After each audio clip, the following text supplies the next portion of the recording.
Thank you for being here. Let me first say a thank you to all of the policy experts and the advocates who are with us, all of whom have helped Senator Gillibrand and I to put together, to construct this much-needed legislation. Neera Tanden of the Center for American Progress, Deborah Ness of the National Partnership. Your input in this effort really has been invaluable, and we're so grateful to you. Also want to say a thank you to the Social Security Administration for talking with us and going through, letting us know what the technicalities are, how we might try to proceed. So it was a very much of a collaborative effort. A thank you to Annette, to Tom, and to Grant for sharing your stories with us this morning. I'm going to just briefly mention what they will talk about, and then we will move forward, and they will come forward and give you the benefit of their experiences. Annette, who is Vice President and Director of Human Resources, Environmental Service Associates, is going to talk about how the California leave insurance law impacted her company. Tom Nides, who is Vice Chairman of Morgan Stanley, former Deputy Secretary of State, will talk about women with newborns who had to take unpaid leave. And Grant Dotson, a self-employed, a dad and a small business owner, will speak about his own family's situation and what benefit paid leave would provide his family. And I especially want to recognize, and she will be along shortly, my co-conspirator here, and a champion, as you all know, for working families in the United States Senate, and that's Senator Kirsten Gillibrand. I again appreciate all of you for being here today and for taking up this important cause, working together to make paid leave real for families at long last. Today, the Senator and I are introducing the Family Act, and as I said, long overdue, common sense legislation that will create an independent trust fund, a self-sustaining national insurance fund within Social Security that will provide workers in America access to paid family and medical leave. This is something that families have been clamoring for, and today only a meager, where are you, Senator? Today, only a meager 12% of workers have access to paid family leave through their employers. Fewer than 40% have access to paid medical leave for serious illnesses. This bill changes all of that. Specifically, the bill ensures eligible employees up to 12 weeks of partial income if they need to take time away from work, and that is due to a health condition. Health conditions, what are they? Pregnancy, childbirth, injury or sickness to a child, parent, spouse, a domestic partner, the birth or adoption of a child, the injury of a family member in the military, or exigencies arising from a service member's deployment. We've got all the bases covered.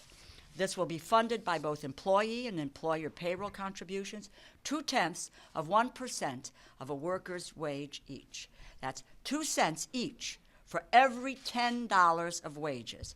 So for a contribution of less than $1.50 per week for a typical worker, families can have peace of mind, workplaces will be more efficient, productive, and family-friendly.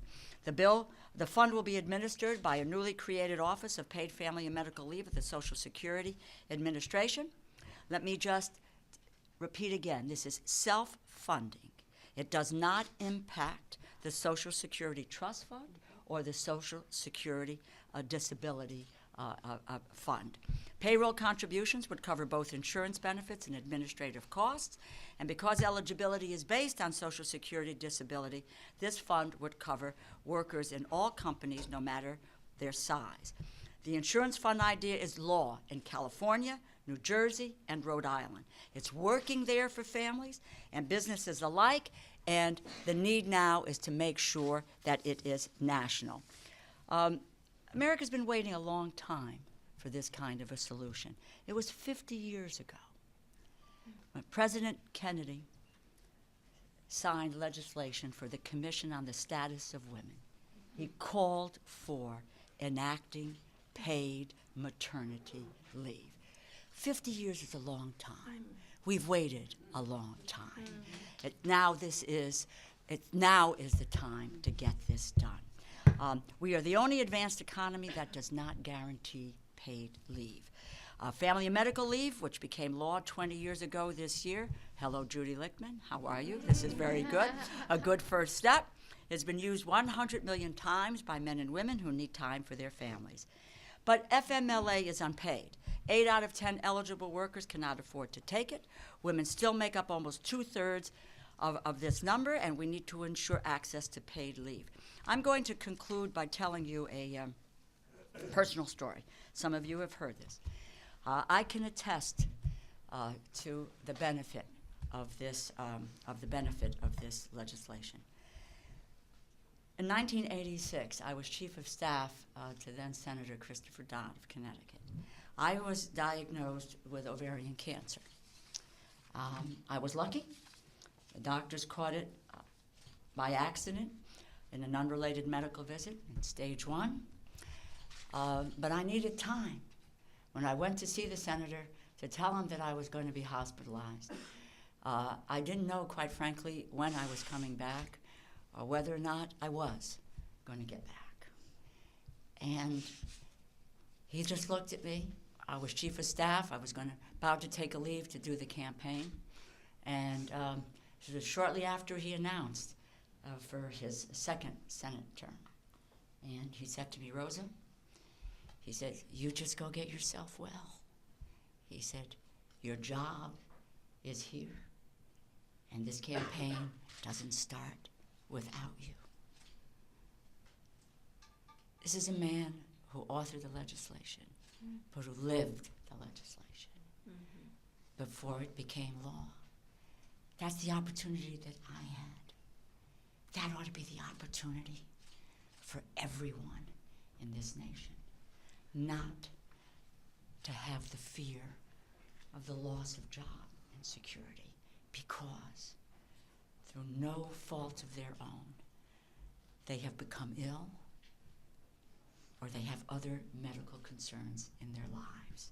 And with that, let me just say I am so pleased and honored to be working on this effort and have been working on this effort with my colleague in the United States Senate, Kirsten Gillibrand.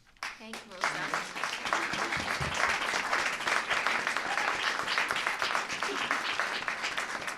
Thank you all for being here. I'm so grateful to Rosa for her unbelievable advocacy, for her constant championing of women's rights, of equality for all, and for families, and for the kind of support that the modern day workforce actually needs.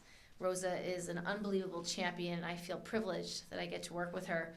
I also want to recognize Deborah Ness from the National Partnership for Women and Families, Neera Tandon from the Center of American Progress, Annette Bonilla, the Environmental Science Associates, Tom Nyes, Morgan Stanley, Grant Dotson, who owns a business and is going to talk about his small business.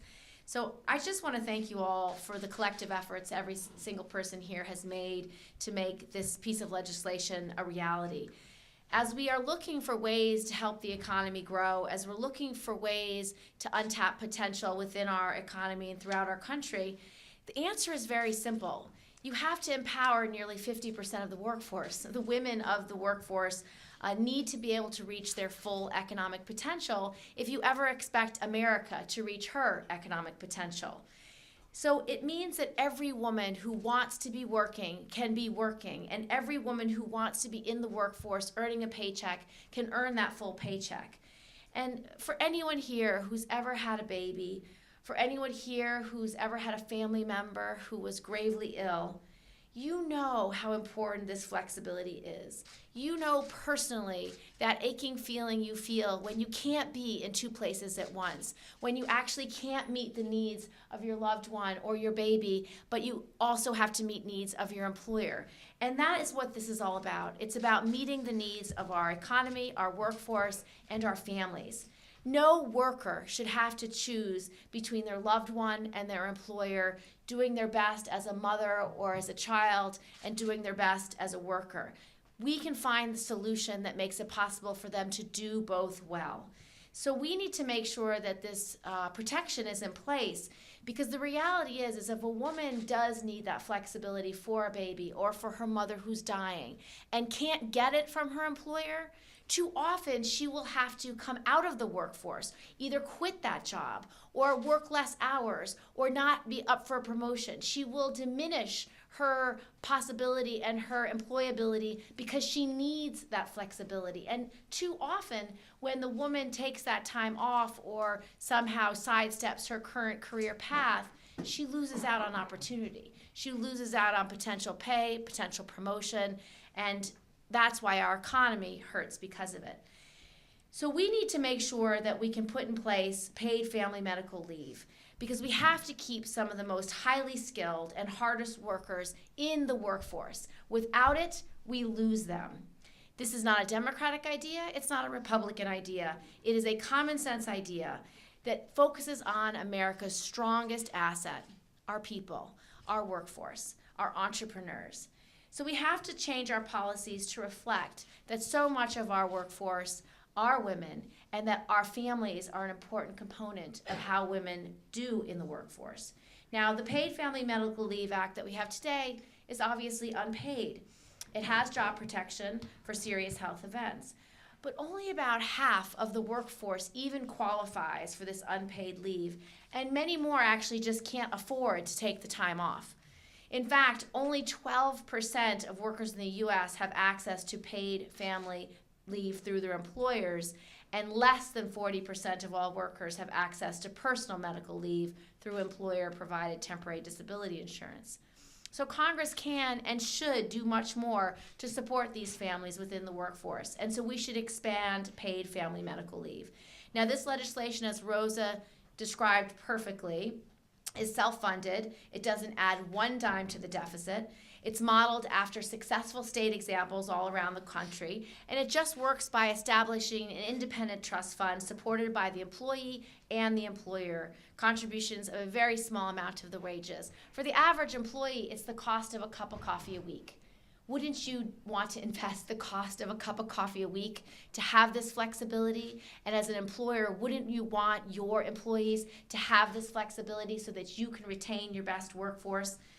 So I think this is something that is obvious, it is something that makes enormous sense, and it's something that actually addresses the reality of our workforce today. This is the kind of common sense legislation Congress should be working on. As I said, it's not a Democratic or Republican idea, it's just a good idea that actually strengthens our workforce and strengthens our economy. Our next speaker is Deborah Ness, National Partnership for Women and Families. Thank you, Senator. Again, my name is Deborah Ness. I'm president of the National Partnership for Women and Families, and it's an honor to be here today with all of our broad set of coalition allies and with our partners at the Center for American Progress. I'm truly proud. This is a historic day. I want to say a very special and personal thanks to Congresswoman DeLauro. Without her years of leadership, we wouldn't be at this point today. Rosa, your decades of passionate work for women and families and your unwavering commitment to this proposal have laid the foundation that we will now build on. Thank you. And Senator Gillibrand, we're so grateful for your leadership on this critical bill and for raising the profile of women's economic issues. You are truly a champion for women. Thank you. And Annette and Tom and Grant, it's wonderful that you took the time to be with us today, and we are so grateful for your support. So, as Rosa said a few minutes ago, this year marked the 20th anniversary of the Family and Medical Leave Act, a bill the National Partnership drafted and led the fight for with a huge coalition of allies. We're so proud, and we're so happy that it has had such an extraordinary impact on the culture of the workplace and the lives of families. But we also know that the FMLA was always meant to be a first step, not the last. A paid leave standard was always the goal. And that's what makes today and the introduction of the Family Act so exciting. The Family Act is needed now more than ever. Women are nearly half the workforce and are the primary breadwinners and caregivers for our families. Our population is rapidly aging, and we will soon face a tsunami of elder care that we are ill-equipped to deal with. Yet most people do not have the access to the most basic paid family or medical leave that would enable them to care for their own health or the health of their families without sacrificing their job or critical income. This is despite the fact that at some point, nearly everyone needs this kind of time. Everyone at some point needs to recover from an illness, or has to welcome a new baby, or has to take care of a family member with a serious illness. Everyone needs this kind of time. Something is very wrong with this picture. 22% of women report having quit a job for family reasons at some point in their working lives. The average person over 50 who leaves the workforce to care for a parent loses over $300,000 in income and retirement savings. And the majority of young women say that being a working parent makes it harder to advance in their job or career. This is not the sign of a family-friendly country. Today, thanks to Congresswoman DeLauro and Senator Gillibrand, members of Congress have the opportunity to do something about this, something that will help workers and families and business. No legislation would do more to make this a family-friendly nation than the Family Act. And it's simply unacceptable that millions of Americans work hard every day, yet are one birth, one accident, or one illness away from financial devastation. By passing the Family Act, Congress can change that. And according to a 2012 election poll, 86% of voters across party line, that means the vast majority of Democrats, Independents, and Republicans, think that this type of program should be considered by Congress and the President. And already, the Family Act has the support of business owners and a broad coalition of more than 400 groups in all 50 states. The National Partnership is proud to be a leader in building and mobilizing this passionate energy. It's time to end the days when people who have to take the time to care for themselves or their families have to face losing their job or losing their pay. And it's time for lawmakers to come together to address these needs as they once did to pass the FMLA. Thank you. Our next speaker is Mira Tanda, Center for American Progress. Thank you all. I'm thrilled to be here with so many fantastic advocates. But I have to say, it's a real honor and privilege to be here with two of the fiercest women I know, amongst the fiercest women I know. And really, That's not the kindest thing anybody's said. I'm thrilled to work alongside them because being on the other side, I know would be a lot more dangerous. So, and I have to say, we have worked with both of them. As Deborah said, they've both been fantastic advocates for women and families. And just this year, I think we've seen on a whole host of issues how their leadership has made a significant difference in the conversation the country's having, the conversation families are having, and really, most importantly, the conversation Washington is having. So I am thrilled to be here with them and fighting alongside them. I also want to thank Deborah and the National Partnership. We have been working alongside the National Partnership on this particular proposal around paid leave for many years now, and they have been fantastic thought leaders and partners with us, as have many people in this room. CAP recently celebrated its 10th anniversary, and we've been looking a little bit backwards about the policy changes we've been advocating. And at the heart of everything we do is a simple principle, which is opportunity for all Americans. And that's why paid leave is so central to our work, because it is, as others have mentioned, it is really providing that opportunity, because it is such a false choice we are forcing families to make today. Many families, many mothers, many dads are really facing a choice of poverty. or keeping their job Yep. because of the family obligations they have. And really, there's a lot of talk about family values in Washington. We hear it in the halls of Congress. There's nothing we could do to live family values more than passing a paid leave bill.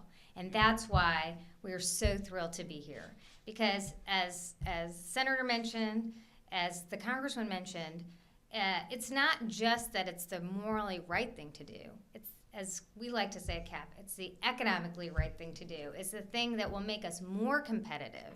Because as we unleash the potential of women, as we ensure that women can move up the leadership pipeline because they're not facing that choice of leaving the workforce and taking lower wages as they do so, we will ensure that we're becoming more prosperous. You know, you look around the world, and countries around the world are trying to think through how to get more women in the workforce to grow faster. Well, we can do something here in the U.S. on this right now. And it's really a tragedy that the U.S. is still amongst a handful of countries that does not have paid leave. But again, this is another way we can modernize our economy and become more competitive. So I want to thank everyone here. I'd like to say that this is a huge priority for us at the center. We're planning to roll up our sleeves and put the full force of the center behind this legislation because we believe it's one of the most important things we can do to grow. And I want to thank everyone who's here to fight with us. Thank you. Thank you very much. The senator is having to go to vote. As I said earlier, Kirsten, this is my co-conspirator. Couldn't be happier to be working with somebody. Thank you. Thanks for your energy on this effort. Senator, thank you. Let me ask Annette Bonilla to come forward, the Environmental Sciences Association. Annette, thank you. Thanks for being here. Thank you. Good morning. My name is Annette Bonilla. I am Vice President and Director of Human Resources at ESA, an environmental science and planning firm headquartered in California. We have over 300 employees in 13 offices across the western U.S. and Florida. ESA supports paid family medical leave and welcomes the introduction of the Family and Medical Insurance Leave Act.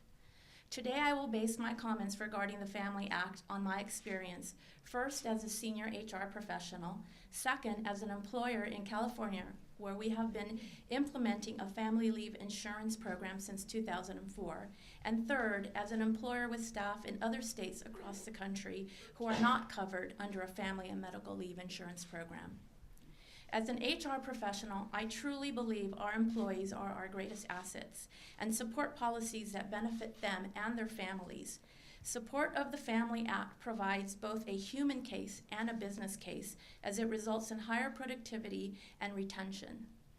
As a California-based employer, I can tell you that implementing California's paid family leave program has not been a problem or difficult for us.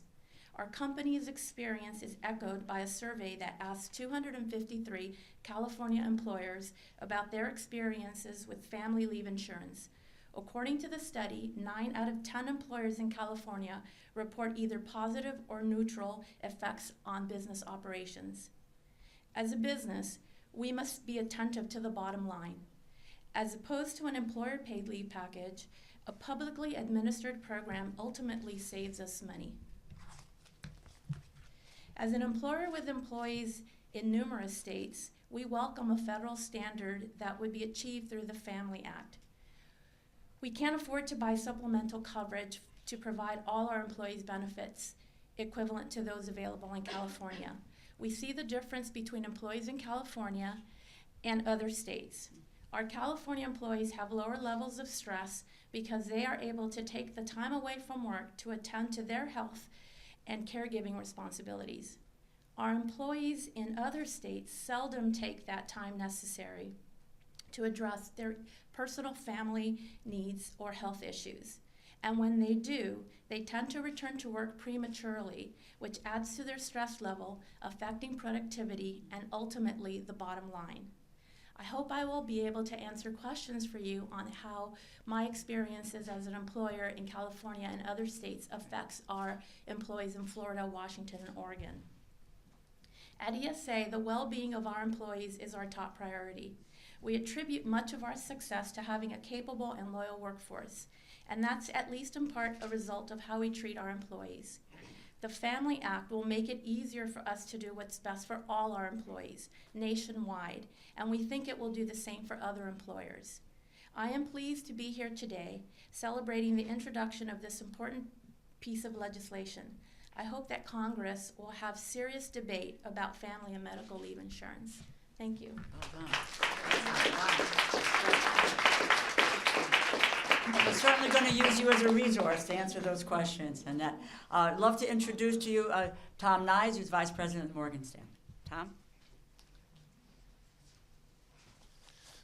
Thank you, Rosa. And to be honest with you, Rosa's been my dear friend for many, many years. So I'm thrilled to be here with her and supporting something that she cares about, because I agree, being on the opposite side of Rosa is not a good place to be. So this is really protection is what I'm doing here.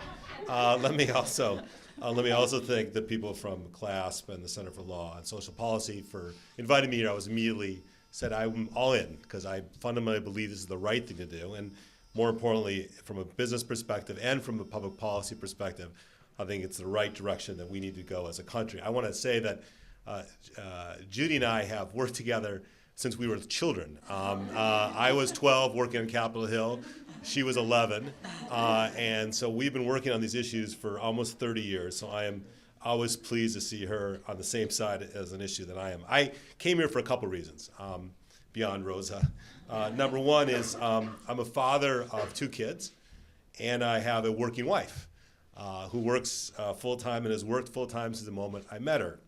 And when we had our 2 kids, obviously she did take some time off, and we were the lucky ones. We had enough money that she could take her 3 months of paid leave, and I remembered how important it was to me as a father, since I was going off to work on the Hill, and she was at home taking care of the kids, that we couldn't have done if we didn't have the money. And certainly for those family members who don't have the money, it's a pretty terrible place to be. And the second reason I was here is I just finished a 2.5-year stint at the State Department. I was lucky enough to be Secretary Clinton's deputy. And by happenstance, in my office, we had a baby boom. I had never seen anything like it. Every time someone came to my office, they said they were pregnant, which was a little distressing to me at the time, but I got over it. And I was, I then asked one of my individuals who was working for me, what's going on? They said, well, you understand, they're going around from employee to employee asking to borrow vacation time. I said, what are you talking about? He said, well, Tom, the only way they're going to take any of this leave when they have their babies, they're going to have to borrow from other fellow employees their vacation days. And I said, this is the craziest system I've ever seen in my life.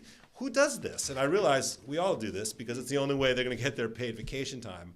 At the time, I didn't think it was right. And I advocated at the day that I left that I would be working on this issue about trying to get paid family leave back not only for all employees, certainly employees in government and in the private sector. I know I happen to be at Morgan Stanley. We offer, obviously, a very generous package. I know most companies can't do what we do, and I understand that. But that does not mean I can't support universal program of the Family Act, because we need this debate. We need to get people moving in common sense way. It's very common sense to me is that if for $1.50 per week, as Rosa says, for a cup of coffee, I don't know where she's getting her coffee, but for a cup of coffee, a newborn or a sick family member or a sick child, for them to be able to go and have at least a portion of their compensation to be able to live on and pay their bills, to be with that child or sick family member, to me is just common sense. So I'm honored to be here and supporting this, and to help any way I can to help with the business opposition. Make no mistake, this is controversial. There will be opposition. There will be opposition from some of my friends and some of the friends of people in this room, but that doesn't mean there was opposition at the Family Medical Leave Act 20 years ago. And we got that through, and we can get this through together if we work together. So thank you very much.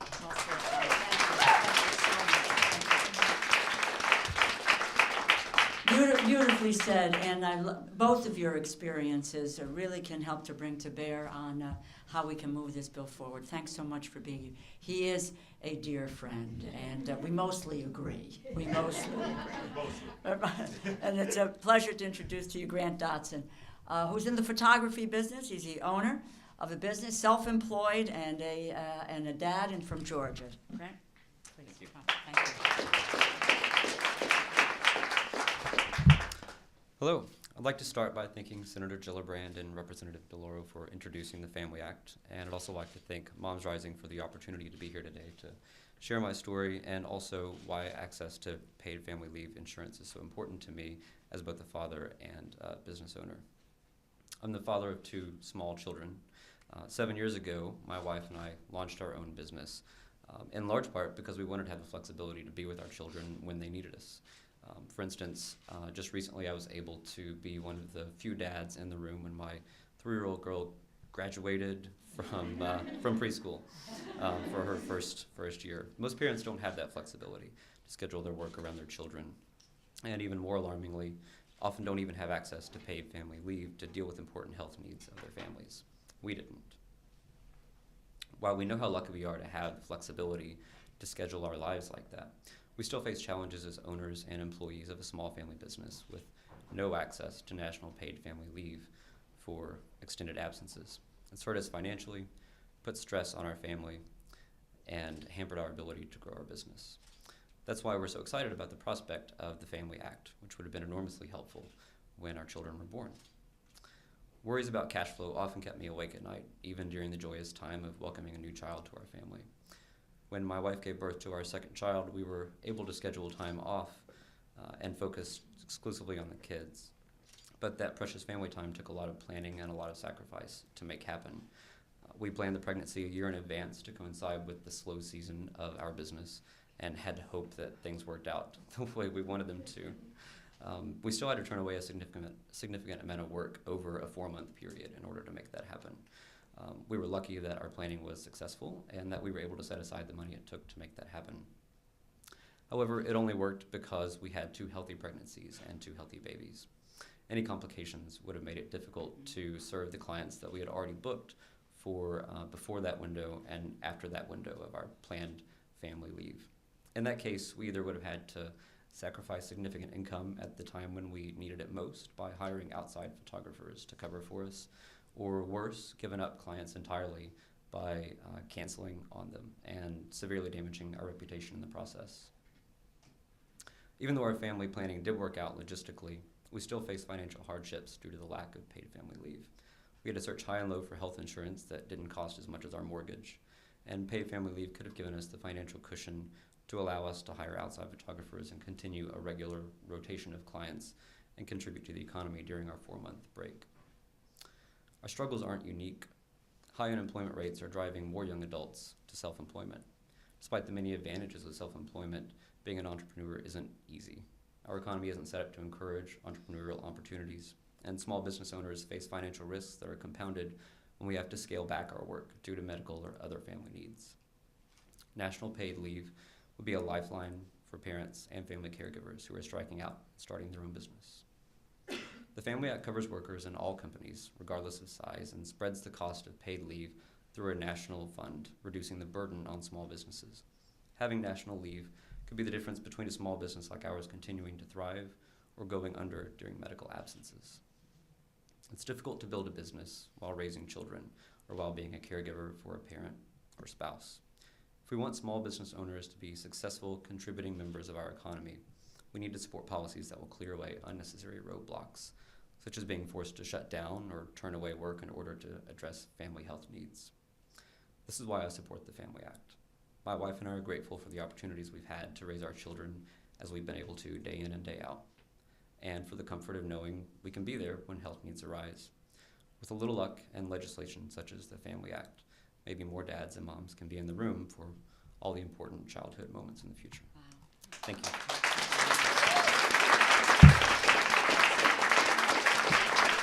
Now, thank you. It is about the personal stories. It's about the reality. As Grant said, his is not a unique situation. It is the way of life today in this nation. And unfortunately, our public policy hasn't caught up with what the demands are for families today, with men and women working, and what those demands need. We legislated for a time past, though there were people prescient, like John Kennedy, when he said what we ought to do is to have paid maternity leave. They foresaw that, and but we are here today, and with everyone's help, and we have there's great advocates in the audience. I can't get a chance to say thank you to all of you for your advocacy in these efforts, but just know that how excited that we are that this day has come to pass. I see Heather Boucher back there from the center as well, talking about this for a long time. And it's about keeping the faith. We're going to do this. We can move it forward.